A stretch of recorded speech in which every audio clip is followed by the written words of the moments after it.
Hi, my name is Jan Dufour and I'm an independent Stampin' Up! Demonstrator just outside of Louisville, Kentucky. Today I'm going to show you how to do a multi-fold card and it ends up being a gift card where you can put, gift card holder rather, where you can put whatever kind of card you want in here. And it's really not difficult, and I'm going to show you on my blog. If you're looking at me from YouTube, go to my blog.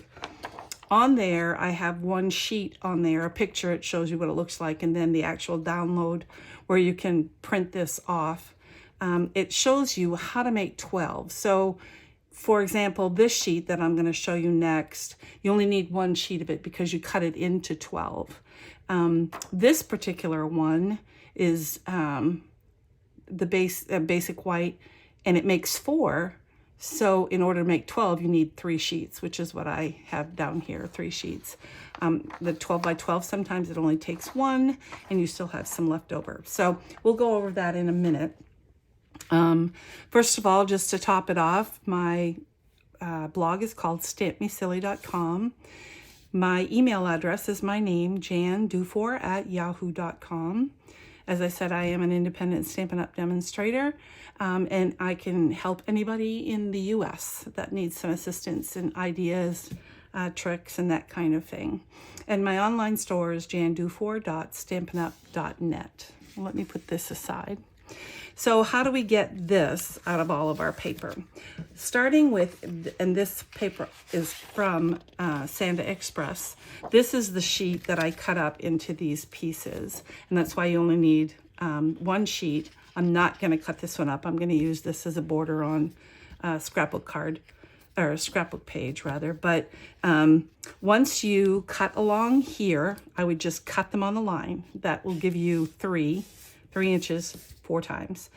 Then I would go ahead and trim them individually so that you get this to be 2 3/4, because 3 inches is a little bit too long. You can choose to take it like this off the bottom. It's not going to touch anything. If you want to keep this tree, you can take a little bit off of here and a little bit off of here. However you make it so that each one of these rows is 2 3/4. And then you want to divide them up by 4, and that will give you 12 of these ones. And they're not identical, obviously, because you cut them across, and it's different pictures. This one happens to be close, not quite. But again, you can take any of them. They all work. I've done them with several just to see what would happen.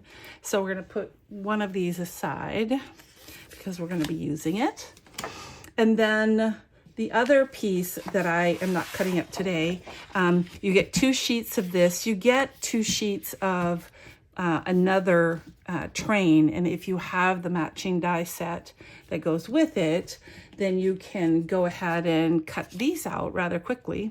You can also do it with a Brother Scan and Cut, which I could do as well, but I have the actual die cuts, so it didn't matter. But so that shows you all these different little ones. I'm going to keep one again because I need to put these aside. So one sheet will make 12 for that.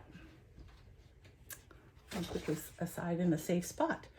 Then I will show you these cuts here. I'll put this aside so we can see it.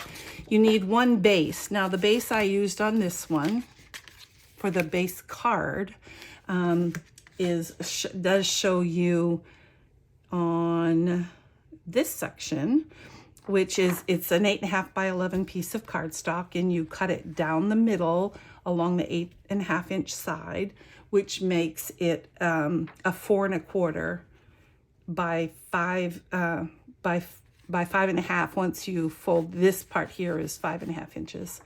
Then you score it at 2.5 and 5.5, and that's what makes this thing folded over. I left it kind of open so you could see, but this is, when pulled out, is 11 inches along that side. I'll stick this back in there momentarily. So that gives us our base, but I switched it up on this one just to see how I would like it, because I will be making a ton of these. My kids are grown and they don't want me shopping for them. So this is 2.5, and then this is at 5.5. And then you just take some tear and tape, which I conveniently put away. And I guess technically you could make it on either side, but we're going to go with my way for right now. And you put it on the end flap so you don't end up making it too long, or putting tape on it too far. Put that aside.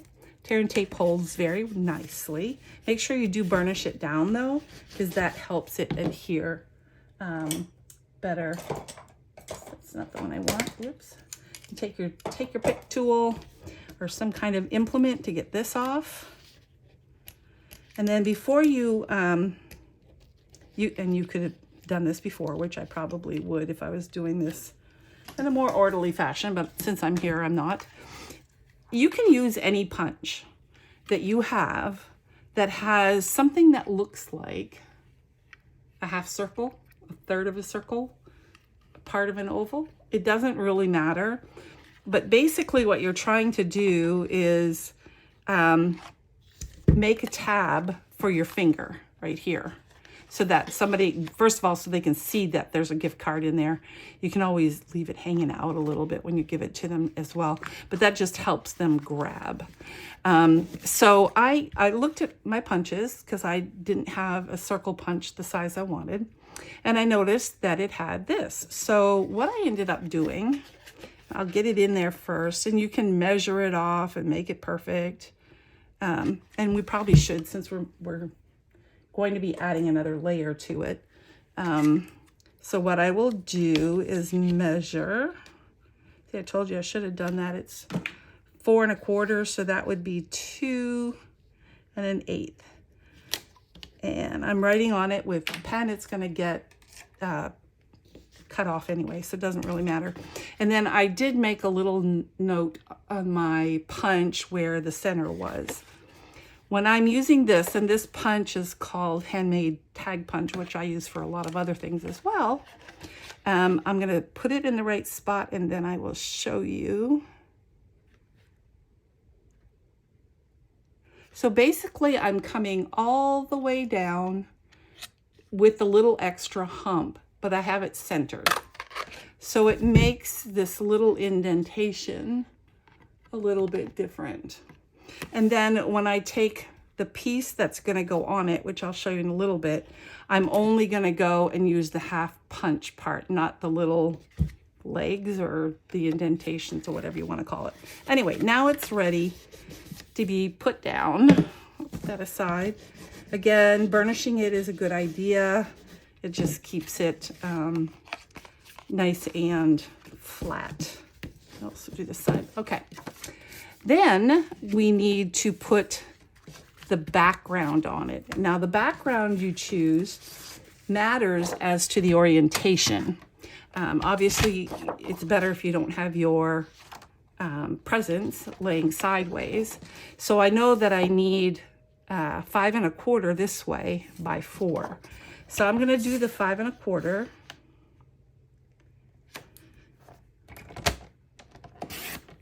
And then I'm going to do the 4, and I'm going to have more than one piece here that I can make another one on. I might as well go ahead and cut it at the same time, right? Sure. It's barely off, but there's a little bit that needs to come off. Okay, so now I can make another one. And I show you in the directions what happens with the one that you cut for the background, 4 by 5 1/4, you're going to end up with a scrap. Now I already had cut that part off and had used a couple of them to make them. And that's why you saw the piece that you did. So now we have this in the background.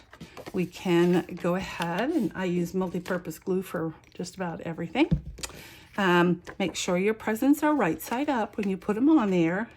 It makes for a less funny card. That's not to say I haven't glued things upside down before, because I have. And that's pretty much centered. It leaves a little border because this part of the card, once it's folded down, is a normal A2 size card. You've just flipped part of this underneath to make this part of it. So there you go. You have that in the center. Now I'm switching it up since I have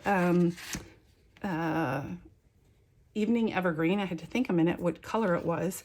I'm switching up and making the small card real red. So it's essentially the same. This is 8.5 inches and this is by 3 on the paper. It shows you, this is the base card. I think I wrote that there. What am I looking for? The 3, right here. Either the basic white, which is here, or let's see, this is also, I've got that basic white twice, is also the decoration, which is what we're using that strip for. And I'm frantically looking for, this is 8.5 by 3. It's on here somewhere. I'll find it later. Anyway, 8.5 by 3. Fold it in half. I promise that the part that gets downloaded and on my website uploaded and what you end up looking for will be in the right spot. I promise. So this is one of the landscape looking pieces that I cut off. And this is 2 3/4 by 4. And so I'm going to put that on the outside. And as my saying goes, get 1, 2, 3 right, and the other side will also be right. Get it right where I want it. Okay, whoop. And then you move it. And that's the joy of the glue, is that you can move. But sometimes you don't want to move it. But there you go. We're good. And then the next easiest thing is to put the whole thing here, centering it as you go on all sides. It makes it a little bit easier than trying to do it when you have, you know, one flap open. So just leave it closed. And I don't really push down on it. I kind of put it where I want. I want to make sure it's straight. That's probably the most important. Kind of give it a tug, but I'm still not pressing down good. I want to pick up that piece, close it, and make sure it looks good everywhere. And it actually looks like it could come over this way just a bit. Okay, now I'm pressing it down good. Now, if you'll remember that piece that is white, which is essentially the exact same size as this, but this is basic cardstock. I'm just gonna go ahead and put in here. I am gonna stamp this, but I don't have to stamp it first. If you're not sure you're gonna get it positioned right or you're concerned about it, you can certainly stamp it before you put it in here. But just for a little bit of speed, I want to get this going. So I'm going to put that there. I'm going to put it aside, and I'm actually going to put something heavy on it so it can sit good. Now the next piece we're putting on is here. Remember I told you there was another sheet that had some background, and I actually glued this on backwards. See? There's also a die cut for this, which would also be cute, but I wanted the ho, ho, ho. And when I put the glue on, I noticed I put it on the ho, ho, ho side. So that didn't work out real well for me. So on this sheet, we need 2 1/4. And I'm not sure if I'm completely in here, but you can measure 2 1/4. And then by 4, put this sheet aside. And when you do it on, you only need 1 page of this to be able to make 12, and you still have some left over. So 2 1/4 by 4 gives us, oops, my inside. I'm going to remove this now. And if you remember, we made that punch out. So I'm going to go ahead and mark the center. This is off my page, but I will show you. Oops. Make sure you mark the correct side. Okay, so basically I made a mark here on the same side that I want to do that. And when I do that this time, I am not going to do the little wings on the side. I am just going to do this half circle, and I'll show you as soon as I get it right. Okay, so I'm not putting it all the way down here like I did for the other one. Just cutting that open. And some punches will punch through designer series paper and cardstock, it's not always easy. So that's the reason I do it separately. If you cut it out with the wings or whatever other thing you're using, oval or whatever, and see, for me, it lines up better if I don't have the wings cut into it. So that's the reason I went with that. But whatever punch you use, if you just use a circle punch and do a circle in the half, and do that on both, it'll work out just fine. All right, so we've got those two there. I'll go ahead and do my stamping first. This one I had a little penguin in, and coloring him I thought would be so good, but his feet kind of blend in, so I didn't love that as much. It's still going to get used because he's cute, but I switched it to another stamp. The stamp set, by the way, is called Santa's Delivery. If you don't get the whole suite, which is Santa Express. He was real cute, but I'm going to use the presents this time. And I'm going to do it in Memento Black. Get this inked up good. It's photopolymer, so I can see sort of what I'm doing, although I'm at a severe angle when I do this on camera without getting my head in the way. But we'll see how we can come out. Perfect. And then, you can color it. Because it's going to be a little bit longer, I'm not going to take the time to color all of it. But I colored very little of it. This is all I did on this particular present. And then I colored the flag in the same color. And I didn't want to use the brush because this is still pretty little, even though it's not as small as some. And then I used, this is real red, then Evening Evergreen. I just colored the bow and the little diamonds and this little package on the side. And that was that. Now you'll notice on this one, I also put a little guy here. You don't have to put anything here. You can put Designer Series paper here, which would be the same size as this and also the cover. You can just leave it that way. It really is not unattractive that way. I was just feeling like I needed to use my I guess I was trying to think of how else I could use that particular page, and I wasn't coming up with anything real quick, so I thought, well, we'll use it as decorations. And as I was making this, I thought, well, this is a card that would look cute with a decoration. So there you have it. All right, so you close that up. And the sentiment I did with real red. I'm trying to think. I should be switching it up and using Evening Evergreen. And although I could still stamp it in red, we'll just try this. We'll do the oval that way. Close up my Memento. And here's the piece of white scrap. I guess I'm still trying to think. I guess to be consistent, I will go ahead and use Evening Evergreen. So that we get the mimic, whoops, that's the present. The mimics. Let me see. Do I have any red left? No, it's all gone. Red, for some reason, and blue seem to stain these stamps. It does not affect how that works, but it does make it discolored. So there you go. Santa Claus is coming to town. I'll set this aside. Get the smaller oval. And you'll notice I cut this off, and it's because it's a really small punch. And you kind of have to be a little bit close to it to be able to get in. So we'll just do that. And I learned a trick from my downline, or my upline rather, Julie. And I always used a Post-it note. And I'm sure you've heard that trick where you tie a piece of Post-it note to it.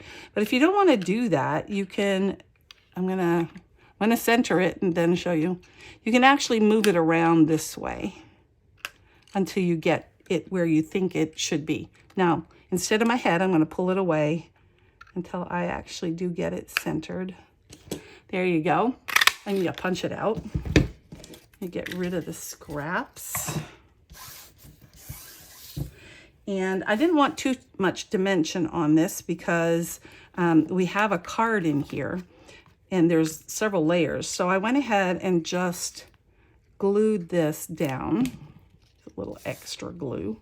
I'm kind of at the end, so I've been shaking it a lot and using it that way. And there's still glue in there.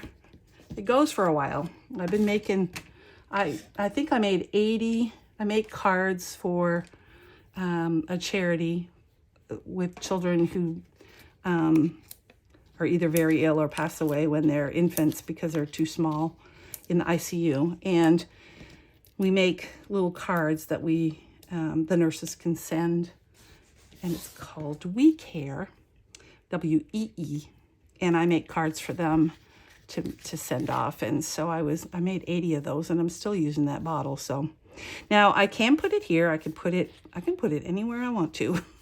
I'm looking for balance, and I think this balance here is what I'm going for. There you go. And that's what you get. And you can make 12 at a time. And it doesn't really take long once you get going. Now I'll show you a different card just so that you can see how pretty, well, less fun, not less fun, that's a terrible thing to say. It's less fancy. It's, you know, kind of an everyday kind. And then I made this one, and I'm sure you can see some of the sparkle in there. And I used, the paper that I used for this was Lights Aglow, and I embossed in gold for that, but it's the same card layout. And of course it looks really nice with a matching, if you will, gift card, which is void because I've already used it, but, and I came up with that. So it's the same thing. And on the directions in my blog, I have the actual measurements if you're only making one card or two, and don't want to go the route with a whole bunch. I just wanted to show you that, you know, for a pretty small amount, you can make 12 at one time, and it can go pretty quickly. I hope you enjoyed this. It was a little bit quick. I hope I answered all of your questions. Don't forget, if you have any questions, you can email me at jandufour@yahoo.com. You're going to see this towards the end of September. You'll still have a week left of the specials we have for products that are on sale. There'll be a link in my blog. And there's also Perfect Partners, which is Stampin' Up! Made some dies to go with 6 of our already existing stamps that didn't have dies. Some are in the annual catalog and some are in our July to December. And that ends at the end of September. So you'll see this in time, but if you see the links there, you might want to click them and see if you can see anything that you like. I appreciate your time. Have a great day. Bye.